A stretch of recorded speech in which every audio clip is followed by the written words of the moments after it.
All right, Shalom, it is your brother Yuanathon. First and foremost, I want to give all praises to the Most High, Yahweh, Bahashem, Yahushai, Bahashem, Ruach Kadash. I want to give double honors to the apostles and the elders of Great Millstone who taught us this truth and rule well. And I want to say Shalom to all the brothers and, of course, the few sisters who are pursuing this truth in sincerity. All right?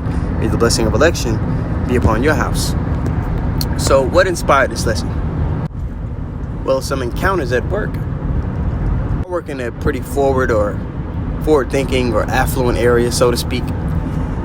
And you see all different, races. And you see a lot of our women, the so-called black women. And for some odd reason today, on multiple occasions, 2 or 3 different occasions, I saw the so-called black woman with blue and purple hair. Now, what do you think about when you see a woman with blue and purple hair?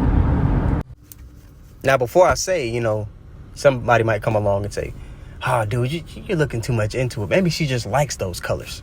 But me, as a man that's pursuing the things of Yahweh Shem Yahushai, I must consider that all things are spiritual, and that how a person presents themselves usually has an inkling unto the vibration that they're under.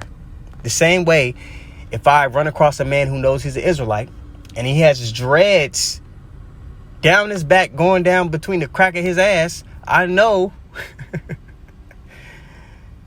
he doesn't come into the same doctrine that was taught to me.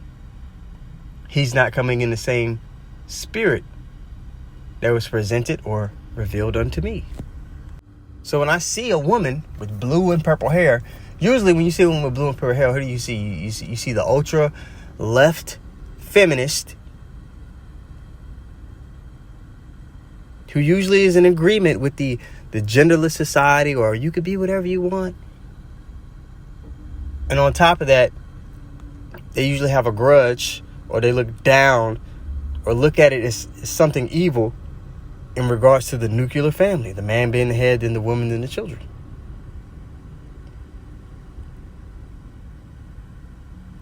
So they're against or anti what the Lord established family to be.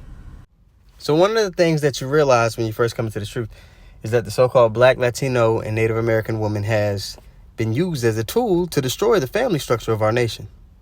Going all the way back to Eve in the garden, she was persuaded by another way, outside of the instructions of our Lord. She's the one that raises the nigglets who are in that vibration of, thinking violence is masculinity. She's the one that, makes everything, especially for the young men, about feelings over facts. And that's why you get, men that put their feelings before, logically thinking, having self-control. That's how you get men who actually rape women, school shooters, dudes that just go shoot up the club. They have the feminine emotional complex. They're basically women with dicks, but they're more dangerous because biologically they are men. So more force can be imposed when they do particular things, and that's dangerous. But who raised them? The so-called black woman. I always talk about the Greater Society Acts, how our women chose government aid over the man being in the home, which has led to much damage, right? But in today's lesson, we want to focus on us being in the truth. We know these things have to play out. We know why they're under these conditions. But what attitude or behavior should be applied, us being in the midst of the vexation, knowing what we know is men of the Lord, right? Well, in 1 Peter 4:7, it says, "But the end of all things is at hand. Be therefore sober and watch unto prayer." So we're not supposed to be consumed with the things that are really, taking place in the world, lest it be prophecy. That's what we're supposed to be consumed with. Now, of course, we're vexed in this place, and it's easier said than done, but we have to have self-control, emotional control, and not be too, pulled out of character by the things that are taking place that we know have to take place. They got a saying in the world, it goes, control what you can control, which we know spiritually, we don't control anything. The Lord pulls all the strings, but the saying basically goes back to the fact that the things that are in your jurisdiction to change well, there's no point in worrying about it because you can change it. And the things that are not, well, there's no point in worrying about it because you can't change it. So we don't need to be in a spirit of just constantly worried and because we know the solution is coming, but we just have to have patience. And we don't want to have that spirit of worry on us anyway, man. Worry is just doubt, okay? And we're to be full of faith. I want to continue in this 1 Peter 4, and I'm going to start again at 7, but I'm going to keep reading. But I'm going to read it in the NLT, all right? It says, the end of the world is coming soon, meaning the end of this age, the end of this rulership, before the establishment of the new heavens and the new earth wherein dwelleth righteousness, which is what we all seek, right? Therefore, be earnest and disciplined in your prayers. Most important of all, continue to show deep love for each other. Show the charity, man. And that charity could look like a bunch of different things. For love covers a multitude of sins. Cheerfully share your home with those who need a meal or a place to stay. Yahweh has given each of you a gift from his great variety of spiritual gifts. Use them well to serve one another. So continue to be a brother. Focus on being a brother. And of course, focus on prophecy, which is the spirit of Yahweh Shah, pursuant to Revelation 19:10. The place to let out your vexation, about the nigga woman, about the things that are going on the road around us, is on the highways and byways. This is what the elders mean when they say, man, you got to be Clark Kent in the world, and you can be Superman in the arena in which the Lord has given us to be Superman, which is on the highways and byways, the chief places of concourse, and when you do your videos. But don't be out in public. Oh, man, you know what I mean? You out with a brother, y'all in a store, you see something. See, this that wickedness I was talking about, brother. No. Clark Kent, when we're amongst the civilians, and it's not the time and place, which we're not on the highways and byways, or we're not in private, okay, when you're amongst, the world, you kind of want to be incognito, like a secret spy, okay?